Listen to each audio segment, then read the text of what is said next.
Praise the Lord.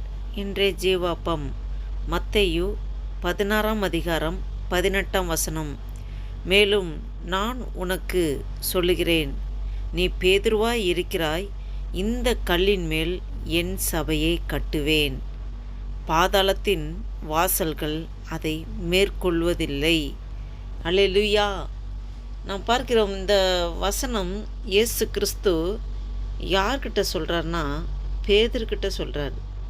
ஏன்னா இயேசு கிறிஸ்து ஒரு தடவை தன்னுடைய சீசர்கிட்ட பார்த்து கேட்குறாரு, இந்த ஜனங்கள்லாம் என்னை பற்றி என்ன நினைக்கிறாங்க, என்னை பற்றி என்ன திங்கிங்கில் இருக்காங்கன்னு சொல்லி ஆண்டவர் இயேசு கிறிஸ்து கேட்டபோது, சீசர்கள் ஜனங்களுடைய ஒவ்வொரு மென்டாலிட்டியும்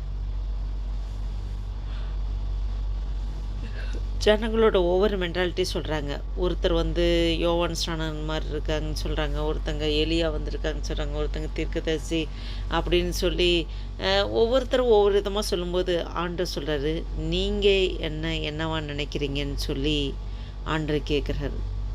அப்போ தான் இப்படி கேட்ட உடனே பேதுரு, நீர் ஜீவனில் தேவனுடைய குமாரனாகி கிறிஸ்து என்று அவர் வாயில் அறிக்கையிடுகிறார். இதை சொன்னதுமே இது சொன்னது நீ இப்படி நினச்சனா பாக்கியவான்னு சொல்லி ஆண்டவர் சொல்கிறாரு.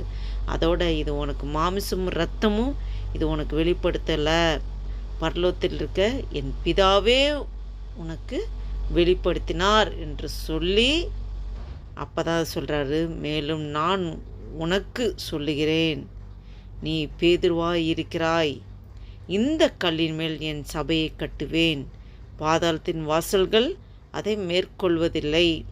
பாருங்க, இந்த கல்லின் மேல் என் சபையை கட்டுவேன்.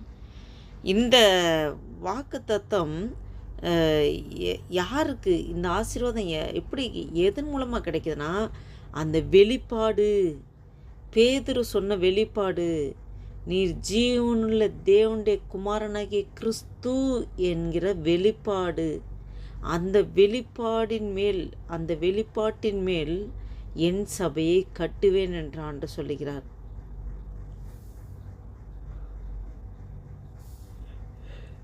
பாருங்க என் அருமையான தேவ ஜனங்களே, இந்த வெளிப்பாடு யார் யாருக்கெல்லாம் இருக்கிறதோ, பேதுருவை பார்த்து அன்னைக்கு சொன்னார், நான் உனக்கு சொல்லுகிறேன், உங்களுக்குன்னு சொல்ல, உனக்கு சிங்குலரில் சொல்கிறார். பேதுரு தான் அந்த வெளிப்பாடு கிடச்சிருக்கு பேதுருக்கு. நீர் ஜீவனில் தேவனுடைய குமாரனாகிய கிறிஸ்து என்று பேதுரு சொல்கிறார். அந்த வெளிப்பாடு அவனுக்கு கிடச்சிருக்கனால அந்த வெளிப்பாட்டின் மூலமாக தான் ஆண்டவர் ஆசீர்வதிக்கிறார்.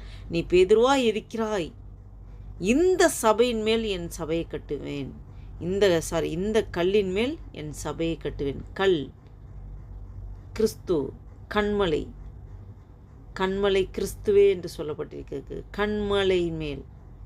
கண்மலையாகிய கிறிஸ்து மேலே என் சபையை கட்டுவேன், அந்த வெளிப்பாட்டின் மேலே கட்டுவேன். இந்த வெளிப்பாடு யார் யாருக்கெல்லாம் இருக்கிறதோ, யார் யாருக்கெல்லாம் இயேசு கிறிஸ்துவை சொந்த இரட்சகராக ஏற்றுக்கொண்டு அவரை முழுவதுமாக விசுவாசித்து, அந்த வெளிப்பாடு இயேசு கிறிஸ்து ஜீவனில் தேவனுடைய குமாரனாகிய கிறிஸ்து என்று யார் யாரெல்லாம் விசுவாசிக்கிறார்களோ, யார் யாரெல்லாம் வாயில் அறிக்கிடுகிறார்களோ, அதன்படி அவரை பின்தொடர்கிறார்களோ, வாஞ்சி அறிக்கிறார்களோ, அவர்கள் மேல்தான் சபையை கட்டுவேன் என்று ஆண்டவர் சொல்லுகிறார். அல்லேலூயா. வேளையில் உங்களோடும் என்னோடும் ஆவியானவர் பகிங்கரமாக இடைப்பட்டு கொண்டிருக்கிறார். அன்று பேதுரு சொன்னபோது பேதுருவை பார்த்து, நான்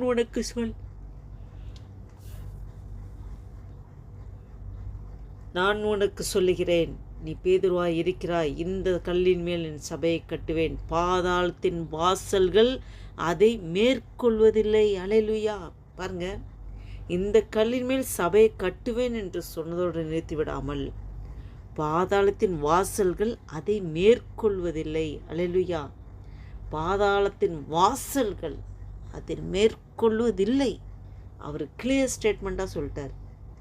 அப்போ இந்த அதிகாரத்தோட, இந்த வல்லமையோட நாம் யார் யாரெல்லாம் இருக்கிறோமோ, இந்த வல்லமையோட நாம் ஊழியம் செய்யும்போது ஆவியானவர் முழுமையாக நம்மளுடைய எல்லா காரியங்களும் பொறுப்பெடுத்து நடத்த அவரே வல்லவராய் இருக்கிறார்.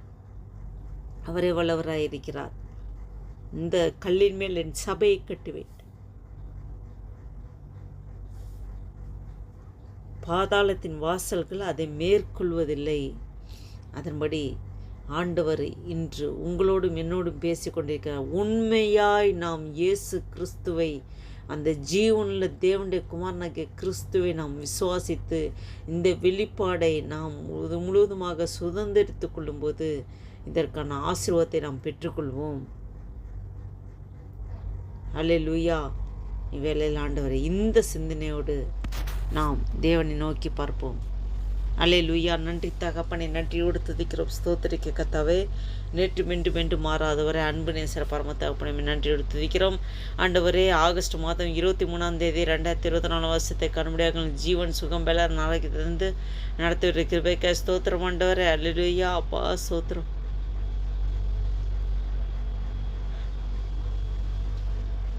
அல்லேலூயா. ஸ்தோத்திரம் ஆண்டவரே. நன்றி அப்பா, நன்றி அப்பா, நன்றி அப்பா. அப்பா, இந்த வெளிப்பாடு ஆண்டவரே நாங்கள் எப்போதும் ஆண்டவரே வாயில் அறிக்கையிடுகிறீர்களாக, அதன்படி செயல்படுத்துகிறீர்களாக, எங்கள் எண்ணங்கள் செயல்களில் எல்லாம் இதே சிந்தனையோடு இருக்க கிருபை தாரும் ஆண்டவரே. அப்பா ஸ்தோத்திர கர்த்தாவே, எங்களுக்கு ஆவிக்கிற வெளிப்பாடுகள் ஆண்டவரே. அப்பா ஸ்தோத்திர கர்த்தாவே, பரலோகத்தில் செல்லுகிறவர்களை அதிலிருந்து மீட்டெடுக்க முடியான வலிமையான வெறுப்பு அப்பா ஸ்தோத்திர கர்த்தாவே, வல்லமையான ஆண்டவரே. அப்பா ஸ்தோத்திர கர்த்தாவே, எங்களோடு இடைப்பட்டு கொண்டிருக்கிறேன். நன்றி அப்பா. ஸ்தோத்திர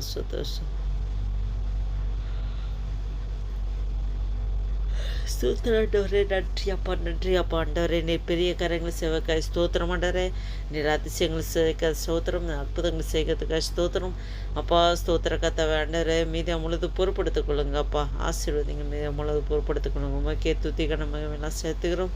இயேசு கிறிஸ்து நாமத்தில் ஜெபிக்கிறோம், ஜீவன் நல்ல பிதாவே. ஆமென்.